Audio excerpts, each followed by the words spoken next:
ఇక day 2 Sankranti festival అయితే పొంగల్‌కున్న రంగోలితో start అయిపోయింది. ఇక్కడ మా నాన్నగాడు ఎప్పటినుండో వెయిట్ చేస్తున్నాడు కైట్లు ఎగరేద్దామని చెప్పి. ఇక వాడినైతే రెడీ చేసి పైకెళ్ళాము కైట్లు ఎగరేద్దామని. ఇక్కడ మా వాళ్ళు చూడండి, వాళ్ళు పడ్డ కష్టాలు పగోడికి కూడా రాకూడదు. చాలా సేపటి నుండి ఆ కైట్ ఎగరేద్దామని ట్రై చేస్తూ ఉన్నారు. కానీ అది మాత్రం వాళ్ళని సతాయిస్తూనే ఉంది. ఈ కైట్‌కి ఏమైందో తెలీదు. మాటి మాటికి పక్కనున్న బిల్డింగ్‌కే స్టిక్ అయితూ ఉన్నింది. ఇక మొత్తానికైతే ఎగరనా వద్దా అన్నట్టు పైకెగిరింది. ఇక అది ఫ్లై అయిన తర్వాత వీళ్ళ ఫేస్‌లో హ్యాపీనెస్ చూడండి. ఒక్కొక్కరి ఫేసెస్ అయితే బల్బుల్లాగా వెలిగిపోయింది.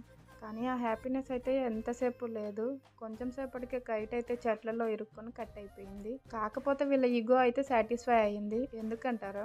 ఆపోజిట్ బిల్డింగ్‌లో వీళ్ళకన్నా లేట్‌గా వచ్చి కైట్ అయితే ఎగిరేశారంట. అది చూసి వీళ్ళు గిల్టీ ఫీల్ అయ్యారు. మొత్తానికి ఎంతో కొంత ఎగిరిందిలే అనుకున్నారు. ఇక నేను వీడియో తీస్తూ ఉంటే మా అన్న అది సరిగ్గా ఎగరనే లేదు, వీడియో ఎందుకు తీసినావు అని చెప్పి అన్నారు. ఇక వీళ్ళలోకి అయితే మా నాన్నగారు చూడండి ఎంత బాగా ఎంజాయ్ చేస్తున్నాడు.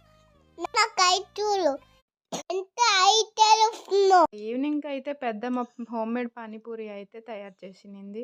చెప్పా కదా పెద్దమ్మ వంటల్లో ఎక్స్పర్ట్ అని. టేస్ట్ అయితే వేరే లెవెల్ ఉన్నింది. ఇక మేమైతే సంక్రాంతి రోజు ఈవినింగ్ చనిపోయిన పితృదేవతలకైతే బట్టలు పెట్టి నైవేద్యాలు పెట్టి పూజిస్తాము. ఈ విధంగా పూజ అయితే కంప్లీట్ అయిపోయింది. ఇక సంక్రాంతికి బై బై చెప్పేసి కనుమకి వెల్కమ్ చెప్పేసాం. ఇది అండి సంక్రాంతి వీడియో.